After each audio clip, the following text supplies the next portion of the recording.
C'est comme si Québec avait, avec le sommet des Amériques, Québec avait goûté au mouvement anti-mondialisation. Je suis un gars de Québec, puis j'aime ma ville, puis j'aime pas ça l'avoir balafré comme ça par des voyous venus de l'extérieur.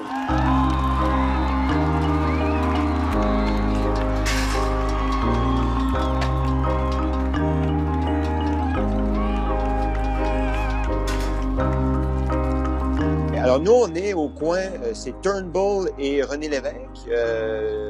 On est sur le toit de la Banque nationale. Et donc, on voit les mouvements de foule, la foule qui avance, les policiers qui font reculer la foule, et cette espèce de tango là entre les manifestants et les policiers, avance, recule, jusqu'au moment où les gaz lacrymogènes partent. Puis là, quand les gaz lacrymogènes partent, ça joue contre les policiers parce que je sais pas trop pourquoi, ils ont mal calculé leurs choses, mais ils font partir les gaz lacrymogènes, mais le nuage de gaz lacrymogène revient par les policiers. Et revenant vers les policiers, ils nous touchent nous aussi parce que ça monte en hauteur, les gaz. Et puis on se retrouve à un moment donné, littéralement dans un nuage de gaz lacrymogène, à essayer de retrouver notre souffle. Mais ça a donné un bon moment de télé parce que, en tout cas, sur le coup, c'est pas drôle, mais au moment où le nuage de gaz monte vers notre position, je suis en onde avec Bernard de Rome. Et les gaz reviennent vers les policiers et vers nous aussi. Là-dessus, Bernard, je vais y aller. Et là, j'essaie d'expliquer ce qui se passe. Puis à un moment donné, je suis juste plus capable de tenir.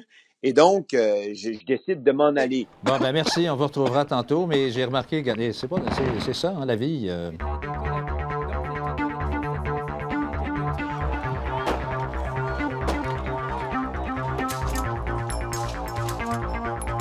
Personnellement, je me souviens d'avoir été sur René Lévesque, à quelques pas du Grand Théâtre, exactement à l'endroit où le mur s'est affaissé pour la première fois.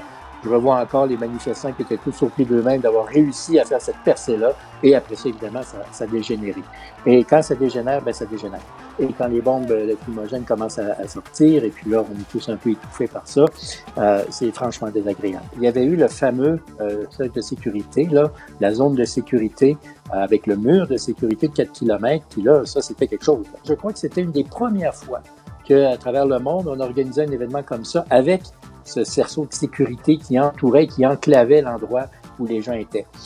Et on comprend que cet endroit-là, là, ben, c'était pas une aréna, là. C'était pas une aréna où on fermait le stationnement, là. C'était des villes patrimoniales, c'était un secteur densément peuplé, avec une architecture urbaine extrêmement difficile parce qu'il y avait les 1000 recoins puis l'espèce de labyrinthe des petites rues, avec des maisons collées les unes sur les autres, avec des citoyens qui y vivaient. J'ai aucune idée de ce qui a été négocié à l'intérieur du centre des congrès. Honnêtement, là, je suis même pas capable de dire à quoi a servi le sommet des Amériques en termes de contenu, en termes de mondialisation, en termes de libre-échange pour les pays d'Amérique, parce que ça a été complètement éclipsé par les manifestations.